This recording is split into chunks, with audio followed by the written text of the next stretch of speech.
महिलाओं का शोषण भी हो रहा था और प्रधानमंत्री के सामने भी बताने को तैयार हैं, प्रूफ है ऑन कैमरा। तो मैं किसी महिला का नाम नहीं लूँगा, कुछ नहीं बहुत कुछ गलत हुआ है, इसलिए आवाज़ उठाई और आज पूरा देश उस बेटी के साथ में है। कल मैं जंतर मंतर पे ही था।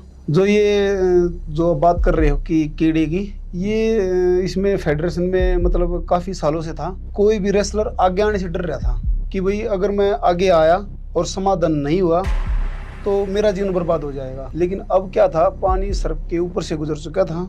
तो जे देश के जितने भी ओलंपिक मेडलिस्ट हैं, भाई बजरंग पुनिया है, विनेश जी हैं, रवि दैया जी है, जितने भी मेडलिस्ट, जितने भी अवार्डी पहलवान हैं, सभी ने इकट्ठा होकर के इस आवाज़ को बुलंद किया है। और आज आप देख ही रहे हैं, फैसला पहलवानों के हक में ही है। पर मैं ये जानना चाहता हूँ थोड़ा और, आपने सब मर्दों के नाम लिए, क्या ये प्रॉब्लम मर्दों के साथ थी? नहीं, मैं लेडीज़ पहलवानों के भी साथ में थी ये। जैसे विनेश जो है वर्ल्ड की पहलवान है, वो उसको देश की हर बच्चा, हर मतलब जन जानता है उसको। वो भी कल जंतर मंतर पे उसकी आंख से आंसू निकले हैं। तो ऐसे ही कोई लड़की मतलब रोड पे बैठ के नहीं रोएगी। कुछ नहीं बहुत कुछ गलत हुआ है, इसलिए आवाज़ उठाई और आज पूरा देश उस बेटी के साथ में है। फेवर भी पहलवानों के हक में जाएगा। आपने बहुत सारे रेसलर्स के नाम लिए और आपने ये कहा कि काफ़ी समय से ये प्रॉब्लम थी। मोमेंट कौन सा था जब ये बात हद से ज़्यादा पार हो गई और सारे रेसलर, अपने जो है महान रेसलर, इकट्ठे होकर जंतर मंतर में बैठ गए? कुछ दिन पहले टूर्नामेंट था एक, तो जैसे जूनियर सब जूनियर का लड़का था, वो वीडियो काफ़ी वायरल हुई थी। मतलब गाड़ी ऐसी थी कि मैं ऑन कैमरा नहीं बता सकता, क्योंकि वो बड़ी गंदे उससे बोले थे। तो पूरे पहलवानों में गुस्सा था, रोष था। और जब बात उठ करके ये आई, महिलाओं का शोषण भी हो रहा था। ये पहली रिपोर्ट किसने दी कि हमारे साथ ये हो रहा है? ये देखो ऑन कैमरा तो मैं किसी महिला का नाम नहीं लूँगा।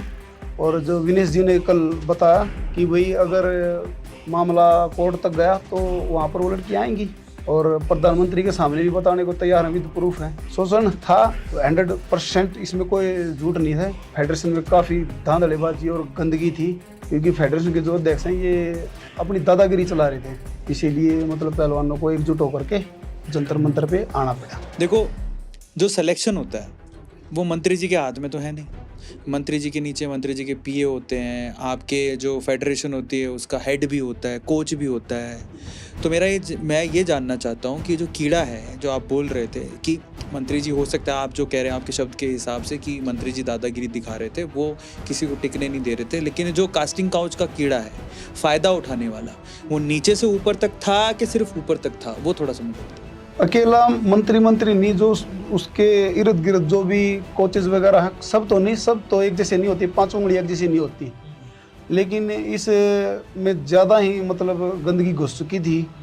जो कुछ कोच भी हैं वो भी इसका फ़ायदा उठा रहे थे, लेडीज़ रेसलरों का भी फ़ायदा उठा रहे थे। वो मनमानी करते थे अपनी, कहीं ना कहीं।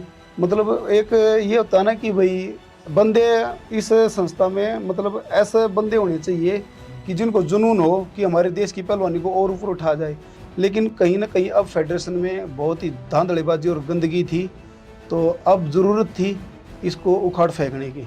अब आप लोग क्या चाहते हो फाइनली? हम ये चाहते हैं कि ये जो फेडरेशन है, इसको पूरा का पूरा, इसको मतलब पूरा स्टाफ चेंज होना चाहिए। तो आप ये चाहते हो कि, वैसे जनरली ऐसा होना भी चाहिए कि आप स्पोर्ट्स देख रहे हो तो स्पोर्ट्स मिनिस्टर हमारा स्पोर्ट्स से रिलेटेड होना चाहिए। क्योंकि देखो, जो अभी फेडरेशन के अध्यक्ष ब्रजभूषण जी, और उसका तो पहलवानी से कोई लेना देना है ही नहीं। उसमें तो उसको तो पहलवानी का पै भी नहीं पता।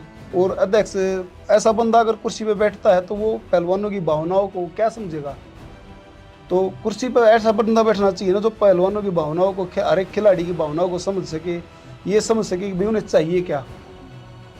तो इस चीज़ की कमी थी। और इसके विपरीत वो मतलब कहीं ना कहीं अपने स्वार्थ के लिए जी रहे थे। तो ये पहलवानी के लिए मतलब अच्छी बात नहीं थी कुछ चीज़। ऑब्वियसली पहलवानी जी, मैं तो कहता हूँ खेल के लिए भी अच्छी बात नहीं है।